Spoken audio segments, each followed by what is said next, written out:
This is a Founding Media podcast.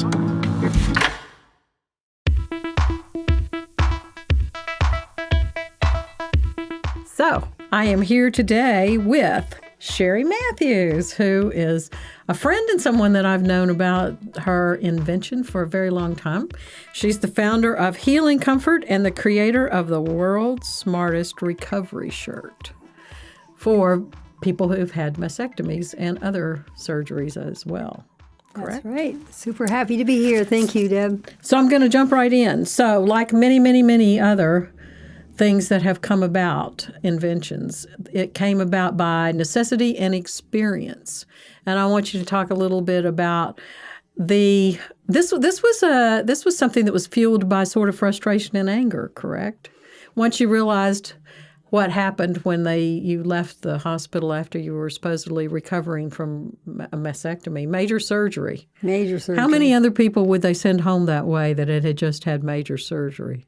Well, 250,000 women are diagnosed every year, so I can't even calculate the proper numbers for that. But yes, as a former IBM in computer engineering, I did a lot of invention in that, R&D. And I was diagnosed with cancer, even though I was an organic eater, long-distance runner, triathletes and everything. Cancer doesn't discriminate. It really doesn't. And it's just good to understand that, because 1 in 8 women, unfortunately, at some time in their life will be diagnosed with breast cancer. So we must find a cure.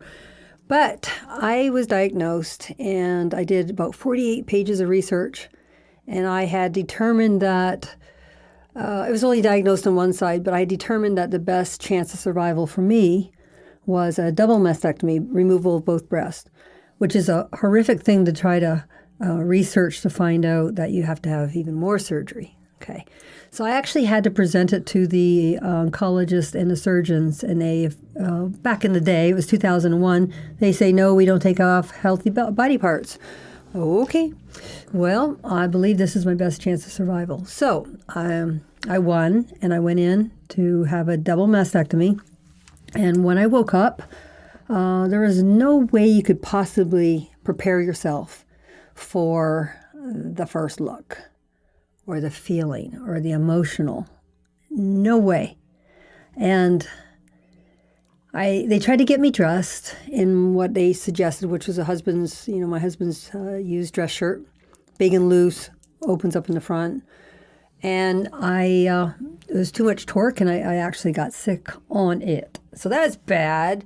But the nurse got really upset with me, asking me, why did you bring this? And I'm like, wow, this is my first mastectomy. I don't know. And then I said, why don't you provide something for me? Why do I have to guess? What kind of shirt to have? Yeah, I don't know. How do you know what it feels like to have body parts removed and, the emotional part of it? But as I started thinking about it, and she was waiting for the doctor to have to do a new release, I started getting really kind of pissed off, because I'm like, okay, so a sprained elbow receives a sling to recover in. And I've just had my body mutilated and got in trouble for guessing wrong. As far as what kind of outfit, even, or shirt or whatever. How do you manage? How do you manage? What are you supposed to wear? So, salt in the wound was I got into the wheelchair, and she handed me 2 drain tubes in each hand, one in each hand, and I said, "Ma'am, I need my hands. What do I do with these, and why do I have them?" She says, "Well, they're sewn into your body for 2 to 3 weeks." I'm like, ew, I don't want to look at these, and I need my hands. She said, don't worry. We hand you, we'll give you some safety pins so you can manage the drains. I said, safety pins so I can manage the drains? This is my post-op equipment you're giving me? 2 safety pins. 2 safety pins to pin the drains, think about it, to the outside of my husband's used, now throw-up shirt. And I'm going to walk in my door and greet my children. Not happening. So as I'm heading down the hallway, I literally had like almost an out-of-body experience. And I'm like, I'm pretty sure if a man was to lose his man parts in his war against cancer, they would never say, hey, just bring your wife's skirt to go home. It's non-binding. So I felt it was an atrocity to be told to bring something like my husband's dress shirt, big loose bag, garbagey feeling, without my breast. And so I vowed to myself, if there's any way that I could actually solve this for others, I was going to do it. So I've always called it the Heal and Dignity shirt. Yes. Because I think that was your main motivation. Yes. And, besides helping others and making sure no one else had that horrific experience when they're already having a horrific experience. It's a horrific experience. So talk to me a little bit about the healing and dignity aspect of it, especially for women. Yeah, it's a very undignified disease. Everything is pretty much cutting, splicing, dicing, burning, radiating, and chemoing. That's how they manage this disease currently, although we are getting better immunology and smarter targeted medicines. Stem cell. And stem cell. But at the time, and still today, it's just a brutal battle to get through. And the dignity part for me was so vitally important because when you feel really unattractive, to have something to help me manage the drains or the patients manage the drains and feel a little bit like a blankie's on me and dignity is so vitally important. And so the whole passion to start this whole business, Heal in Comfort, and with dignity, was to actually solve that problem. And that's what I did. Well, and you mentioned going home to your kids. I was just, I've never heard you say that before. And the thought just rushed through my mind how horrible that must be. Here's their mother who was gone. They're afraid. Mm-hmm. They don't know they don't know what's happening to you. They just knew it was serious. And I think a lot of little kids, even, from the beginning, they think, and I'm not saying really young, but all children, when their mother's gone, they're not sure their mother's going to come back. Yeah. And so if she comes back with these horrible drains, safety pinned to her shirt, what are they supposed to think? Right. Well, what is anybody supposed to think? What's my husband supposed to think? What am I supposed to think? What are they supposed to think? The whole thing. So basically, my whole invention was to look like a person and not a science experiment because I felt like a science experiment. I mean, literally a science experiment. And you were an engineer and a scientist, so no wonder that was your first thought. So speaking of which, you were an engineer for IBM and a scientist, and you had no entrepreneurial experience, but yet you were driven to be a founder and to create and to be an entrepreneur. So talk a little bit about what caused that shift. Well, the shift was there was no other way to solve the problem unless I came up with a prototype. And so building prototypes is in my lane, if you will, but certainly not clothing. So, I read somewhere where you failed home ec because you stapled a hem. I did. I was trying to hurry up. I had a basketball game, and it was platzo pants, and they have hems that were like skirts, so they're very, very large. I didn't have time, and I did not understand the bottom bobber part. It just didn't make any sense to me how that even works. And I stapled, and I came out, and she says, "You do know that I know the difference between that." I said, "I'm sorry, but I have to go and staples really fast, and it's very effective. It's short enough, it works," like that. She goes, "No, you failed." Anyways, so what I did, because I reverse engineer everything, and that is what I highly recommend for any problem solving, is to reverse engineer. Don't just think about only in your head space. Find out what they've done and go backwards. So for me to reverse engineer, it was with Coco Chanel. And the reason is because she was a boss of fabric. She's the boss of everything. She's the boss of everything. She was the boss. But I watched a movie once, and I saw her with her hands on her hip, and she goes, "No, not good enough, not good enough." And everybody's like, "Ah." And I know what that feels like if you're doing microchips, but I didn't know, how to equate that to fabric. And so it took me many, many, many tries, many different vendors to try to get material So it's kind of like a Nike Dry Fit, super, super soft, moisture wicking material, but then have Velcro opening because you can't move your hands very much. You can't brush your own teeth very well. You can't lift. You can't do lift. anything. You can't do anything. So self-dressing is really important. That gets back to what you were saying about the dignity. So the design itself, I made a prototype, and I went to Joann Fabrics and basically cried on their doorstep like a wet kitten trying to get in. Please help me. And that was my prototype because I knew I had to have a prototype. The weird thing was I get a phone call. Fox News is coming to my house to do an interview on my new invention of I've told one person in all of Austin. And they're coming. I was on TV with things that I got from the Academy thinking I want this. Oh, it was crazy. It was just crazy. I was holding on to the Velcro buttons that are stick-ons so tight so they didn't peel off on TV. They did a clear close-up on my hands. But this is a prototype. This is what invention is about. And so I designed, and after watching Coco Chanel, I had the confidence to say, nope, not good enough. And then I found what was good enough. And with my $1,000 bootstrap startup, which I got inspired because I got to listen to the founder of Tom's Shoes, Blake. Mm-hmm. Yeah. Makowski? Yes. At South by. At South by. Yes. Yes. And I sat there and go, wow. Because he spoke about his phone and he would slide it over for the different departments. And his friend would say, this is a shipping department. How can I help you? And they bootstrapped.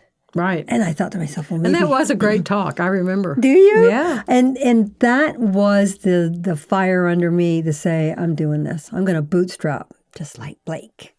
And so $1,000. And the goal was $1,000, 100 patients. And I'm done. patients. Yeah, I want to get out.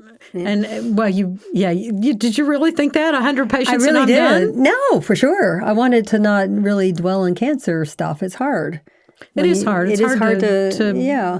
It's very emotionally draining, but it's also very rewarding. It's a calling. It becomes a calling versus just a mad invention thing.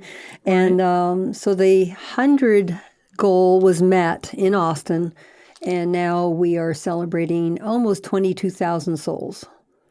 That's wonderful.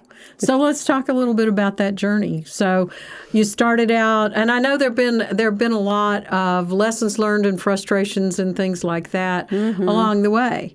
So you have a great idea. It's an idea. I think one time you told me it should be something that either helps someone. Sharon Lecter, I quote her. Sharon Lecter either solves a problem or serves a need. And it did both. Yes, and so I felt like I had a winning combination because it's not an either or, it's a both. So solve a problem, serve a need, or don't start a business. And when did this become full-time? Well, when we got past the 100 and I started getting calls and emails and people reaching out for their mom, for their sister, and I'm like, I'm talking about 50 calls a day of people just asking questions. I can't find anything. I've been Googling. I've been to Walmart, all these places. Right. And they're confused and they're scared and they just want their problem solved. And that is, what is mom going to wear? She's crying more about that than she is worried about other things. And I'm like, yeah, because people choose clothing every day. We have to make decisions. There is no decision making when you don't know what you're going to look like or feel like. And when they tell you that you can't even barely brush your own teeth because the movement is so limited, then you really start freaking out because you're like, well, that means you don't put a slip over your head, you don't put on a T-shirt, you don't step into something, you can't even pull anything.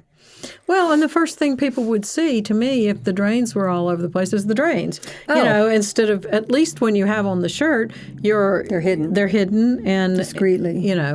That's a wonderful thing. So as far as lessons learned and things starting out, your goal, obviously, once you heard from other people. And by the way, if people should go on Amazon and read the reviews, they really should read the reviews. They should read what people say about this shirt because it's amazing. I've had personal experience with sending it to family members, and I can give the testimony. But so you knew that it worked, and you knew that it did the things you wanted it to do. The problem was, how do you get it out there? How do you sell it? How do you market it? Those kind of things. So talk to me a little bit about that. As all businesses do. You get into that particular aspect of, okay, then I'm ready to pull up my bootstraps and let's get going. And getting it out there really organically instead of just, I think it's deeper when people tell your story. I think it goes further and it lasts longer versus a splash. When they have a personal attachment as well. Yes, and they tell a different story than they do, or something on a 60-second something flash. So I've been super, super blessed that people have cared enough to actually tell the story, even like what's happening right now. To be able to tell the story, to encourage others to maybe invent their own, go solve a problem or serve a need. I became that's how my word gets out there, is by wonderful people with great storytelling capabilities to megaphone the story, get it out. Well, a frustration for me for Heal and Comfort with Dignity has been that I do not understand. I sometimes feel like I'm a 5-year-old stomping my foot every time we talk about this product, because I feel like it should be automatically given to every woman in every hospital that has surgery. Why? What have you encountered? What's been the issue? First of all, yes, that is my vision. And this is why some of the efforts even today are getting the word out. Okay, so I'm allowed to be honest, yes? Yes. Okay, Yeah, well, I had attracted honest. the attention of a $5 billion company, and they contacted me and they said, all we want to do is we're going to, the vision for Heal and Comfort and everything is, they flew me over. We had big conversations. What they promised verbally and through emails and everything was not what the attorneys do. And the bottom line is this: a lot of medical apparatus, medical equipment, the margins that they demand are so ridiculous. So like a knee brace, they gave me an example. Well, a knee brace cost us $2.50 and we charge $500. Wow. Yeah, wow. I'm like, well, that's not my margin. So, and this is the other weird thing. Like some other big box companies, they can put in an order for, let's say, 10,000, 20,000 shirts, which we were talking, like this is a big deal. They're like, okay, so the contract that you're going to sign is we will pay you 50% up, but then we reserve the right the day of shipping. I can bring 20,000 shirts right up to their shipping dock for them to receive. Mm-hmm. And once they would receive, then they would, of course, pay the entrepreneur the remaining balance. But they reserve the right to say, oh, we're not accepting any product right now. And then it would be up to me to pay my vendors, to pay for shipping, to reship to some warehouse that doesn't exist for 50,000 shirts, and either wait for them to change their mind or say, come on in a couple of months from now. Well, that's how you break entrepreneurs. That's how you break, because you become then you're completely cash strapped. And so I said no, because that hurts the entrepreneur. And so that's been a little bit of the frustration that way. But I will tell you, if I'm allowed to say, pretty soon, rumors are that Amazon is opening up kind of like a medical distribution aspect of a new vertical for them.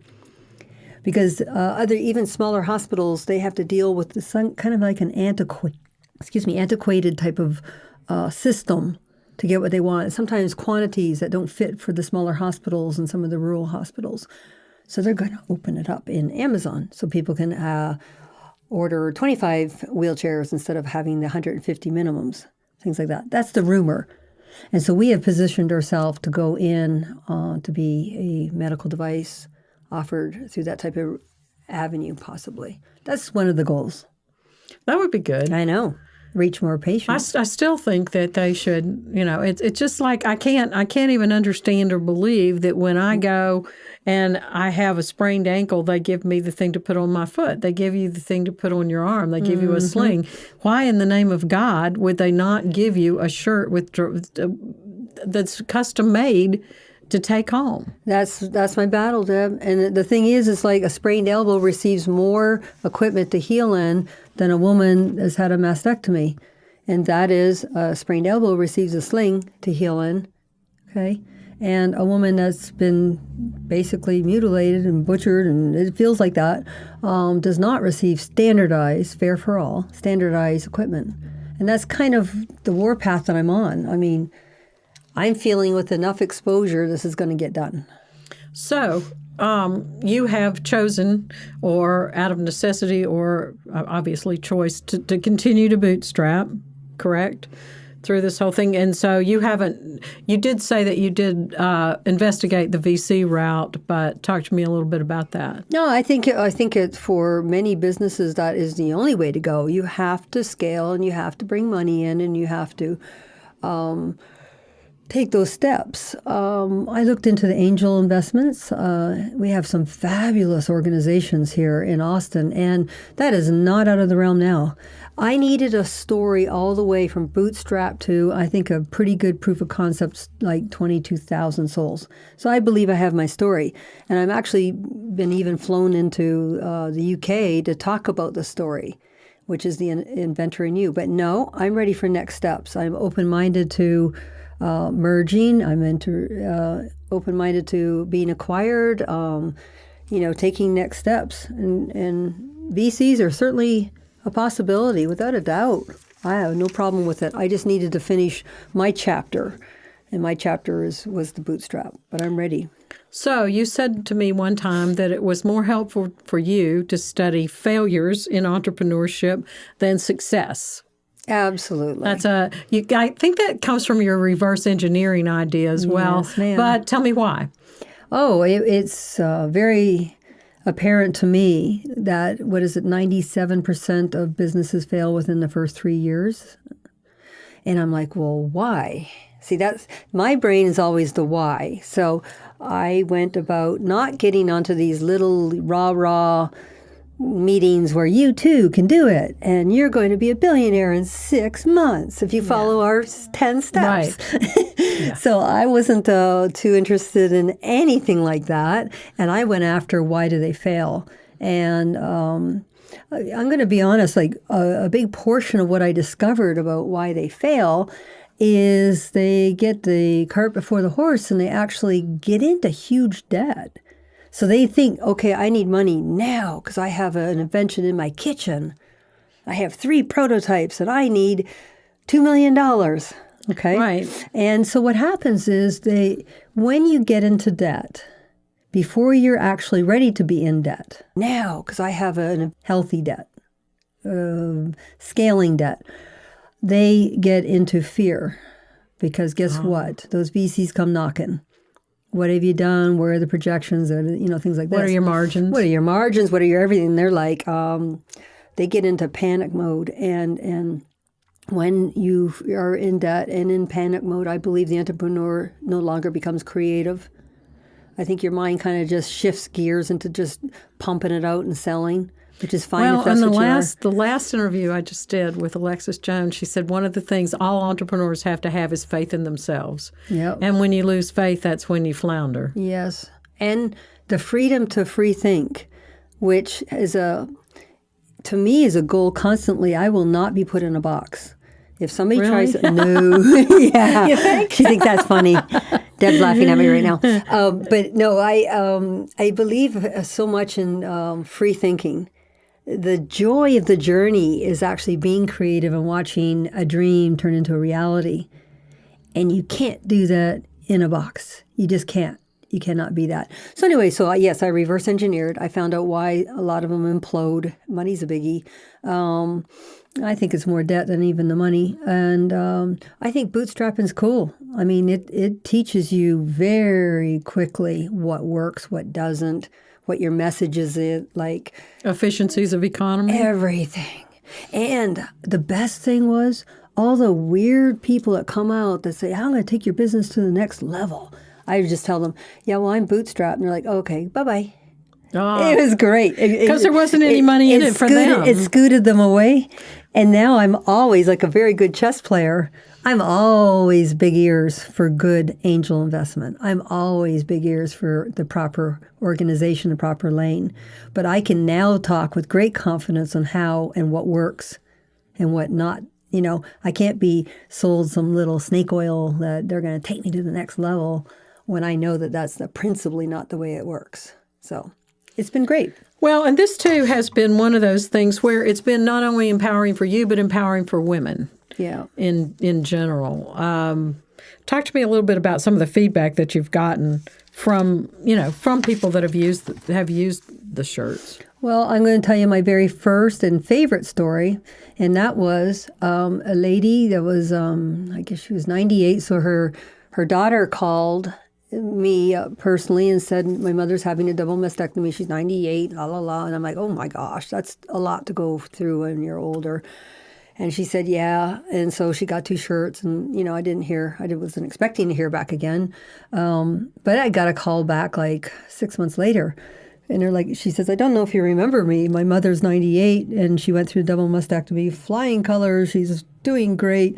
And she says, I'd like to order 2 more shirts. I'm like, well, can we talk about that? Because if she's already had a mastectomy, she goes, no. I have to tell you this story. We were trying to get out the door. My mother, without breast, she didn't have reconstruction. She's 98, was standing there with her granny panties up to her chest over the dryer, like waiting for the cake to come out. Oh. and I said, Mom, we have to hurry. We have to go. And she said, I'm waiting for my Heal and Comfort shirt to get dry. And she goes, Mom, you don't need that anymore. And she pointed at me and she goes, you don't understand. I do. Or Heal and Comfort does. And she said, Cherie, it's her blankie. She won't go anywhere without her little Heal and Comfort shirt underneath. Feel the physical need. It also was part of the feeling. It's part of her, what she associates with as far as her recovery emotionally. Heal and Comfort represented to her somebody that cares. Great. Okay, we get to be the very first to talk about a really, really exciting addition to my favorite Heal and Comfort shirt. Cherie has patented, correct? Received a patent for Eli technology. So I have not received that patent, Deb. The people I'm working with are the inventors. I am part of the company. I'm part owner, investor in company. So it is a patented product, and it's so exciting that I can barely sleep at night. And the reason is my particular shirt is a personal physical resolve.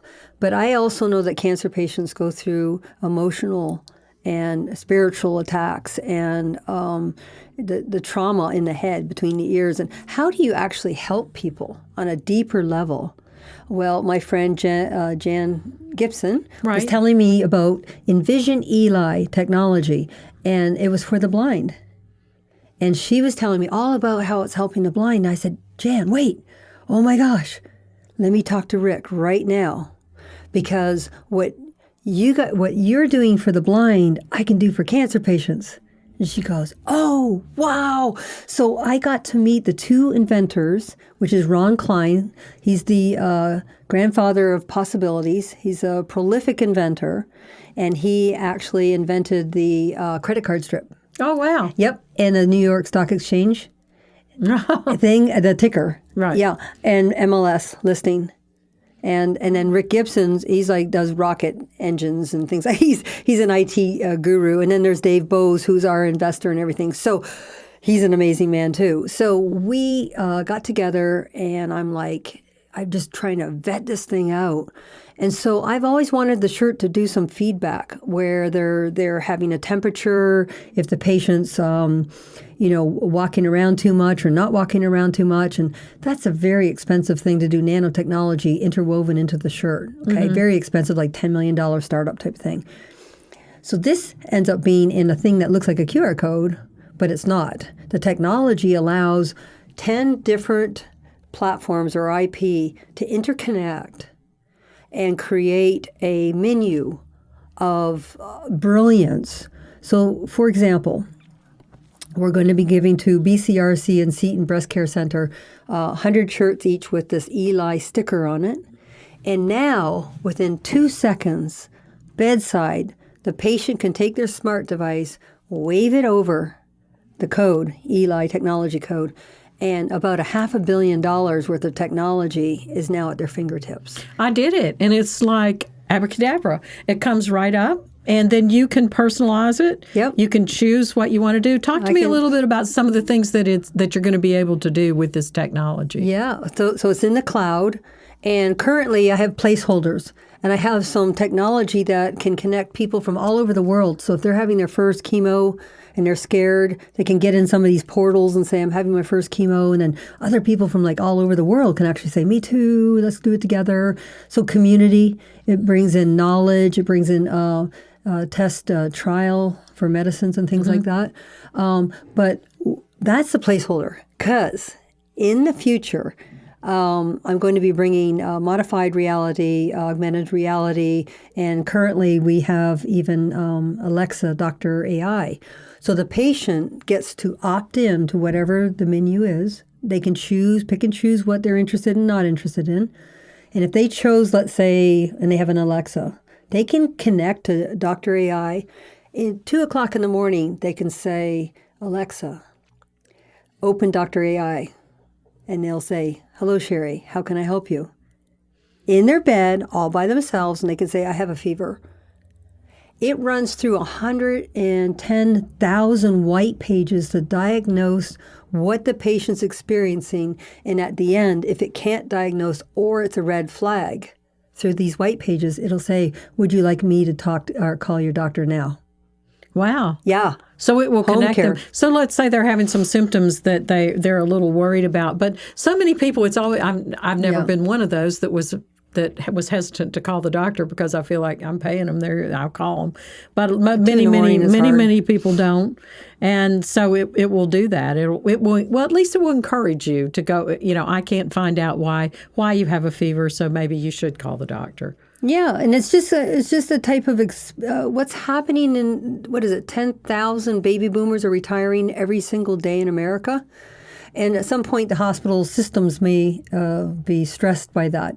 So any type of thought-provoking invention to have home care or to at least answer some maybe simpler questions at home is advantageous. But when you're a patient and you can't even think straight, you don't feel like Googling and going down the rabbit holes.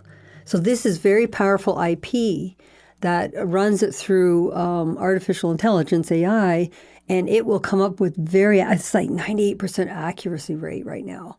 And it's amazing. So the good thing is you're going to be able, that's an addition to the Healing Comfort shirt. Value. I mean, it's added value. It's not, you're not charging extra. I am not. And how are you able to do that? Because I can.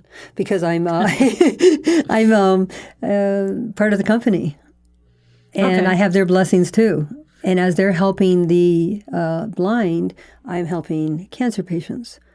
And so these little stickers can be removed by the patient, or they can completely utilize them every single day if they want to. And a cool thing is they can even send the code to other cancer patients and share the knowledge and share the wisdom of hand-curated IP platforms to help emotionally, spiritually, physically, every aspect of the journey. No one should ever face cancer alone, nor should they be uninformed.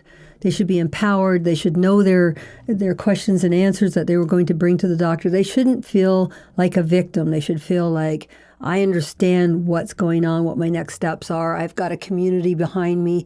Can you imagine reaching all these people by a 2-second wave of your phone over a shirt? It's incredible. So it comes back to we've come back to this is the perfect interview. When you write stories, since I've been a writer forever, they draw a snake and a snake eats its tail. That's supposedly a perfect story and a perfect interview. We're right back to where we started, which is this is all about giving people that dignity and all about, just exactly what you just said. It's about connection, it's about community, and it's about something that was born to serve a need and to have a purpose. And that's your purpose. Yep, solve a problem, serve a need. And the blessing is that in Austin, Texas, that in, I believe it's going to be February the 5th, we will be announcing to the world. In Austin, patients, again, will be the beneficiaries of the experience that I'm trying to bring to the cancer patients and added value to the Heal and Comfort shirt. Deb, one more thing. I now have just filed 1 week ago a utility patent, but it's a global PCT patent. So it married old technology with new technology. And so that's pretty exciting. Like, I'm really excited about that. I think it's all very exciting. Sure. So, Cherie Mathews, Heal and Comfort.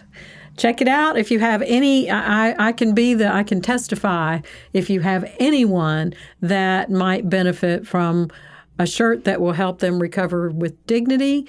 It's healandcomfort.com. Healandcomfort.com, and it's same price as flowers, but it's helpful for over a year. Same price as flowers, but helpful for over a year. Because they don't wilt. It won't wilt. That's right. And you can pass it down. You can. My sister-in-law gave her to, it was sort of like you tell a friend and you tell a friend and you tell a friend, which is just exactly what you were talking about, organic marketing. And for the men, I have the recovery shirt so they didn't have to go to a pink site. Men get breast cancer too. A lump is a lump, right? And can they use that shirt for other types of surgeries other than absolutely. Yes. We're helping organ transplant, heart surgery, shoulder surgeries, veterans, and hospice, and I actually created the black for the veterans, black colored shirt, because that's the only color that works for them as far as special ops color. It's acceptable to all branches. So I have a really cool black one. But my sister, who's in rock and roll, wanted it for Dave Stewart's friend. She says it has to be black. We don't do anything in rock and roll unless it's black.